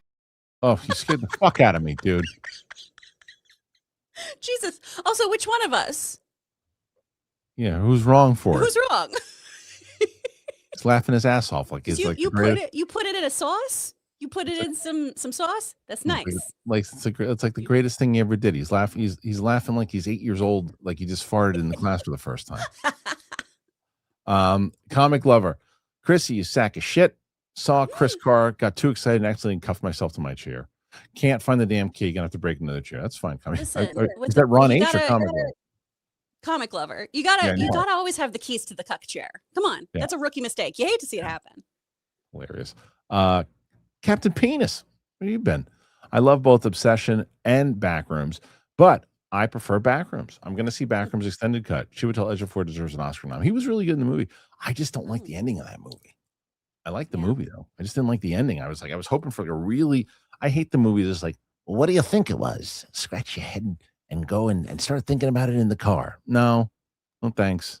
I don't want to do that. I can't in the movies. Tell me what the ending is. Sherlock. That's why I think it's important to call out Will Wheaton and Real Takes for acting like they are better for you because where they stand. The same guy recently gave Zoe Dutch crap for Israel. Look, to me again, if you put your opinions out there, then it's everybody's right to either agree or disagree with your opinions. Yeah. If they have a different stance. But if you're not putting your opinions out there, it is no one's right to tell you how to use your business. It isn't. Now, if The Rock was a political figure and had a political podcast and there was a political topic that everybody else in the political sphere was talking about and he decided not to talk about it, then what are you doing? It's your platform. That's what you do. Like, and how do you stay silent on this? Like if you have someone from CNN or Fox News who's an anchor and the biggest news story comes out and they aren't talking about it, like why? How do you not talk about that? You're allowed to say that because they cover it. But if he's an actor, what do you? It's not his. He doesn't have to. He's not obligated to do it. I think it is pretentious. Ron H. I speak for me. If who can love Supergirl, R&B says Kara should have let the kid murder that bad guy. R&B needs to switch to decaf. LOL. Love that guy. He's Listen, the best. I'm not going to tell anyone to stop drinking their coffee as I go through this. I had mixed feelings. I'm glad she didn't have the kid kill that guy, but also I'm glad she killed that guy. Right. Because I was sitting in the theater like, are you going to fucking let him leave? And then went, oh, okay, that's nice. Did you see Jeremy John's impression of Krem? You showed it to me. Oh, I did. Yeah. Now it makes more sense, doesn't it? It's fantastic. Yeah, it's spot on. I really liked the quotable lines from the villain, such as, and when he looks surprised and looks like he's doing a bad Robert De Niro impersonation. Yeah, he was awful. It's spot on. I'm just so confused because that actor is a good actor. Good actor. It's not. I think that's not his fault. That's a weird choice they had him do. Yeah. Ron H. Kris, please say hi to Amy for me. We'll try to catch you on Too Filthy. Ask what her weed persona is. Winston needs a moniker, not just paranoid guy. Oh, okay. I believe Amy is more of a paranoid one as well. Cassio Beard. Howdy, y'all. Obviously, the Batman 2 does well. Potentially, Part 3 doesn't happen until 2031, the earliest, or 2031, the earliest. They can't wait that long for the DCU Batman. No, they can't. And the other question is this. Should they shoot? I mean, I guess it's too late now, but they should have shot Batman 2 and 3 back to back. Yeah. Because Robert Pattinson's going to be like 45 years old by the time the new one comes, the third one comes out. So, Ron H. Watching the invite in VIP dinner while watching film. Looks like this film might be a hoot. Then afterwards, late night car cruising Montreal downtown. Are you interested in seeing the invite? Because I keep missing the screenings for this, but I do want to see it. Which one is the invite? It's the one with Seth Rogen. I think Olivia Wilde directed it, maybe. Oh, yeah. I've heard good things about that, actually. I could not remember the name of it, but yeah, I would see it. I'm curious to see it. Comic Lover. I am new to this. Still learning. I'll do better. Fair enough. Hey, it happens. You keep doing what you're doing. Yeah. Ron H. Car cruising and blasting the team to Barney. Fired. That you know what? This is the type of stuff you need to record yourself doing. Johnny B. Big name voicing and not alone. Kris could do it. Big names voicing and not alone. What's not alone? So Not Alone is a movie that is coming out from DreamWorks. It's a science fiction rom-com thing with Timothy Chalamet and Selena Gomez. Okay. Yeah. Too much, right? Yeah. Okay. I'm cheap as hell. DreamWorks, call me. I audition for you guys all the time. Anya O'Hare, put me in, coach. Let's go. We should. Trey Porter. Ian was a bad friend. He gave Bear bad advice. How about this girl wish for $1 billion for Bear? No, he was a terrible friend. Terrible friend. Absolutely terrible friend. Most of the people in that thing outside, and most of them, the two girls weren't terrible people. The dudes were, for sure. Maybe that's what what's his face is saying. Okay, so right now, 50, and that's our final one for now. But why don't you? Oh, one more. Sorry, go pal.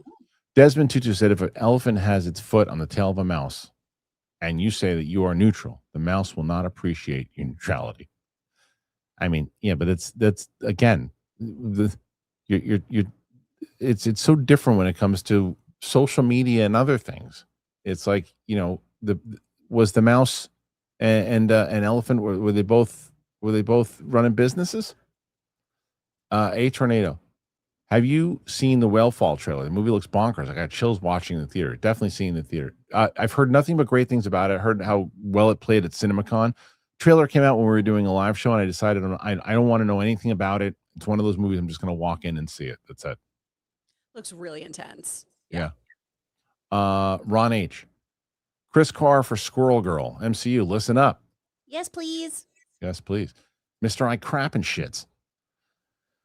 Hi, Kris and Kristian. Does PLD bite the bubbles when he farts in the bathtub? After he tells a joke that he enjoys, he does. He claps. You are correct, sir. Yes. 100%. He claps his hands like this. Everything goes. He throws the anchovies and everything else up into the air, and then God help us all. Comic Lover. Just to be clear, I only do this when Kris is on. It's fair. Oh, the cuck chair. Thank you. I feel very honored. And G.I. Joe got stuck in the water. I did see that Danny McBride said on Josh Horowitz, that the G.I. Joe is going to be more grounded. I love that. I would love to have a follow-up with that about the Marvel comics and to see if that he took anything from there. I'd love to see that was true. That got me a little bit more excited. Dark Smirk 1. Apparently the show I work on, Damien's Dreadfuls, airs in New York. You could watch it on cable access on or YouTube, Bucket of Blood. Martini really inspires. I mean, I'm so glad. Please, guys, please, if you didn't watch yesterday's show, please, for me, go and watch yesterday's show. Watch yesterday's show because it was it really is the lead up to the pilot stuff, and I want to get you guys acquainted with her. So please go and check that out. And I'm glad that she inspired a lot of people because she's good like that. John X Dragon, sorry, or John DX Dragon rather. More. They want to keep you on, Kris. They want to keep you on. Gunn's overconfidence caused more hate towards Supergirl. Feige and DaCosta didn't do that. Gunn's not delivering what he preached. None of his DC films, in my opinion, have had the same impact Man of Steel had. Look, Man of Steel did better than Superman. I think, again, the problem was Zack Snyder, talked to his fans and did other things, but he wasn't as Gunn likes to poke. And I think that's why, look, I don't agree with the way I think Variety was really harsh. And I think that article was insane. But it was in only my opinion. it was more than one. It was more than Gleiberman. Yeah. They followed it up and talked about how and the thing is, he's pissed off the trades, and he's done it, and he's gone after people who have reported scoops and negated them and basically gone after them. To me, it's stupid. It's stupid. You got to play the game, and because of shit like this, they can it's petty. It's petty, but it is what it is, and you got to play the game. And I think he pissed the trades off, and I think that's one of the problems with him. He talks too much. Just be creative. Be a director. Be a producer. Stop with the social media stuff. You got to stop. If I'm Ellison when he comes in, I go, we got to stop this, because you can hurt the brand that way, in the way that anybody can hurt the brand with too much social media posts. Okay, let's see. Philly G. Yay, Kris. I'll see you in hell. All right, fair enough. Wait, why? I don't know what I did. Jalen Turner, from your eye-popping scream and the Invincible reaction to the entire Obsession reaction, the reactions have been great. I know Tina would have also been good for Obsession. She's just not available until, I think she's coming in soon. I don't know what we're going to be watching. Maybe we'll watch the Markiplier movie with her. That's something I need to watch with her anyway. So yeah, she's been out for a little bit, so she's coming back in, so maybe we'll do that with her. Ron H. Eddie Murphy's still funny as Fook. Hey, it wasn't me. Eddie was the man. Comic Lover. Kris would definitely be an awesome Squirrel Girl. There you go. Thank you. Mr. I Crap and shit. It's Ron H. I've been saying that for years about Kris. She is Squirrel Girl. There you go. Yeah. Make it so, Kevin Feige. Make it so. Black Fiction. Hey, crew. Kristian, I hope the other day you didn't think I was coming off as aggressive regarding the Teen Titans topic. No, not at all. Look, this is the whole thing, dude. It's like, I don't mind when people bring up stuff and you're passionate about stuff. It's when people are dicks. You weren't a dick. You were just talking about, hey, listen, I think that it could do this. I can. You clearly have a love for this thing. I'm all for that. I just don't like when people are just like I've talked about many times. They'll say certain things. Oh, you just don't like criticism. That's not criticism. That you said that I wish that someone would come in and hit me over the head with a frying pan. That's not criticism. That's being a dick. That's not what you did. You were talking about how you thought it could be a thing. We didn't agree, but it was a good conversation, like you said. No apology needed at all. Comic Lover. Would for Roca, but he doesn't appreciate my effort. It's hilarious. Yeah. Nathan Drake. She needs a witch doctor. What would hospital do? As opposed to offing her, it's like, here, you take her. You know what I mean? Yeah. Trey Porter. How come there aren't any more anime movies like Rango? I liked Rango. That movie has been on my mind for a minute now. Did you ever see Rango? It's a fun one, yeah. What do you mean though by animated movies like Rango? Like maybe different, just maybe weird little funky guys, or yeah, maybe John DX Dragon. I enjoyed the new DCU films too, but he was saying too much online. Yeah, rather than allowing the film to speak for itself. By impact, I mean cultural impact, not box office. Sorry for the error. I got it. Okay. Yeah, 100%. He talks too much. He talks way too much. Harv's K. Take the L and kill the bitch. Sam's a boss. 100%. Yeah. The Mitchells versus the Machines. I heard it was great, that movie. I never saw it. So good. I heard it was good. Should have gotten some screen time. So many great films passed over on the big screen. Prey, anyone? Yeah, Prey was another one that I actually got a chance to see that in the theater, but it didn't come out. Oh, nice. Yeah. Yeah, Rango. What did Rango do? I saw that with Ellis back in the day. Rango box office. Let's see how it did. Let's see. How much did it cost? No, it didn't bomb. It's not true.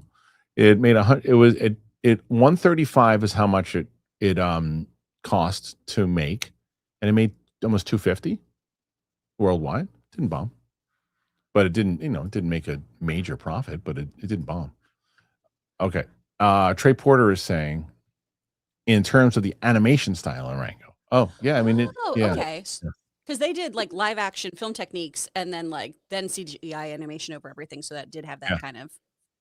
Yeah, I can see that. That's cool. Yeah. Comic Lover. Gunn reminds me of my uncle. He's always bragging about the women in snow. Like, dude, stop talking about it. Just take me with you or bring it back to my place. 100%.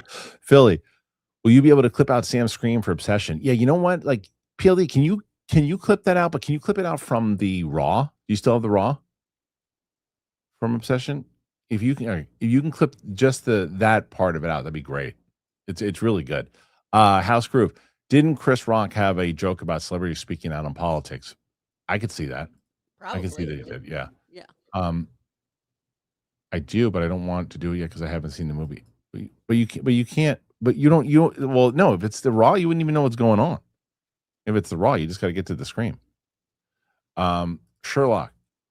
Also, just wanted to apologize for bringing in a lot of serious questions. If you're getting annoyed by them, just say the word and I will stop. No problem. No, the only time you're going to hear me say I have a problem with it is when I don't answer it.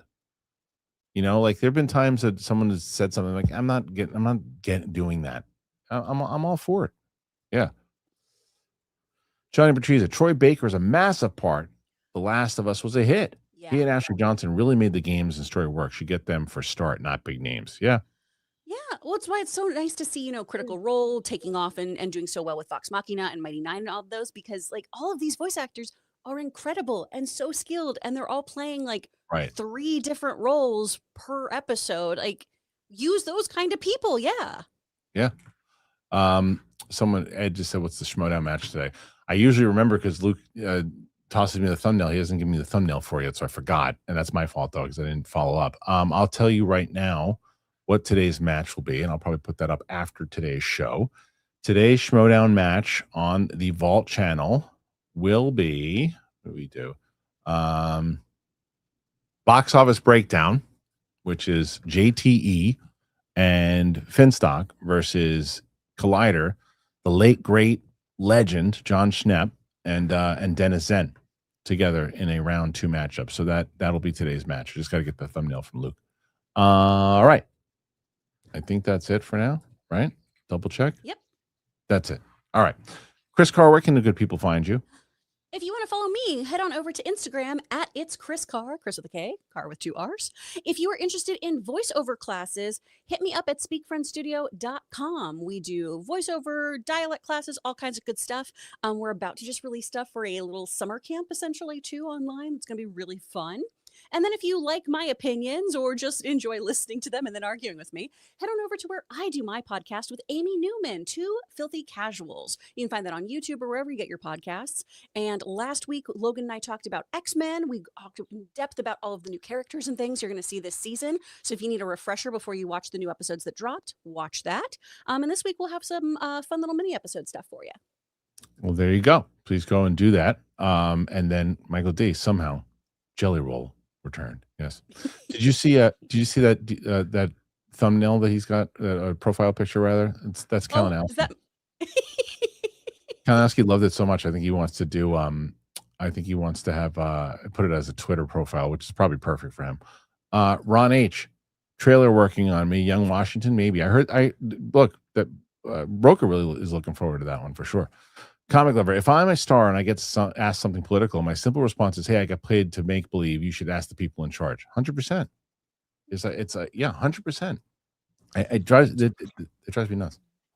I do, again, just think there's a little nuance, because when people do the hey, I'm not political, I'm just and they show up to things that are very political, that's when I'm like, this is a dumb PR move, and better than this. Right. It depends on the situation. Look, again, if you are doing a movie that deals with political themes and someone asks you your thoughts on those political themes, you can answer them however you want, but you have to be prepared to answer them, because it's like, look at the Killers of the Flower Moon, right?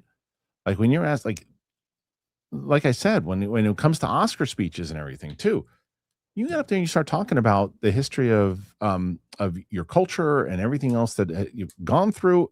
It's relevant to the movie and to your performance. Please use it as the platform there, because that's why you won. 100%. 100%. But if you're winning, if you're up at the MTV Movie Awards for Best Kiss, and then you give me a fucking speech about what's going on in the world, go fuck yourself. I don't want to listen to it. It's not what I care about. It's like it's not why you're there. And sometimes, and that's also part of that bubble. You're not always there and it's why the Oscars has fallen off, because of the bubble. It's like, it's not why people are there to watch you. Again, relevant to your speech, relevant to what's going on, by all means. It's why you won. Like, it makes sense. Paul Thomas Anderson for winning for One Battle After Another. You want to talk about the stuff that was in that movie? You won. Yeah. It's your time to do it. You won because that's what the movie was about, and people voted for you for it, and you won. People might not like what you're saying. Doesn't matter. It's about the movie. It's about what it was. But it's just there's times and places for things, and not everybody agrees with me on that, but that's just how I feel about it. All right, Casey. Obsession makes me want to watch more horror. I see that you did Long Legs and Smile with Tina. I haven't seen either. Any recent horror that you recommend? Smile was pretty good, the first one. I like that one. That one I would absolutely recommend. Casey, if you are new to horror and maybe are a little squeamish like I am, Widow's Bay was something I really enjoyed. Everybody's talking about that show. It's really fun. Yeah, everybody's talking about that show. I'm gonna try to watch it with my 14-year-old likes horror. Is that something that she would like? I think so, because it's also it's Stephen King meets Parks and Rec. Okay, all right.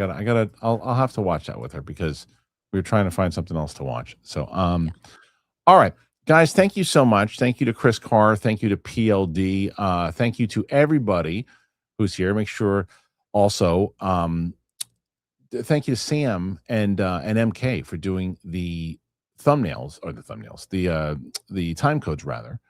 And I'm so excited that you guys, real quick, thank you, Little Yankee, RP John Ship, thank you. Long live the Sweaty King. He's the best. Speaking of which, go to the Schmodown Vault, subscribe over there. Trying to get, I think we're getting close to 2,000 subscribers over there. So that would be great. If you haven't watched the Obsession reaction, please do that. Got the Andor stuff coming out on Friday. We got House of the Dragon coming out on Sunday. And I'm really pleading with you guys that if you scooted by yesterday, you didn't watch yesterday's show because we weren't talking about Marvel or DC or Star Wars. It is the conversation that we had about following your dreams, being part of the business, doing these things and trying to and believing in yourself. And I think that it's something that I would love for you to go, and I'd like you to go and meet Martini. So please go and click on yesterday's episode as well. Comic Lover, one award for nice shirt. Now tell me what you think about the political climate. Yeah, right, exactly. Okay, we'll be back here tomorrow. Oh, tomorrow I can announce this too. I was on the hot mic. I had John Roca and Snyder. We had a great conversation, and during that we were talking about influencers and critics and everything too. And I brought up Juju, Straw Hat Goofy, who I'm friends with, and I brought him up, and he put a response video up to it. So he's going to come on the show tomorrow with me and Winston, and we're going to talk a little bit more about that topic. So he's going to be in London. He's calling into it. So if you guys want to check that out, please do. It'll be me and Juju and Winston on tomorrow's show. So thanks for being here. Appreciate you very much. And we'll see you guys on the flip side.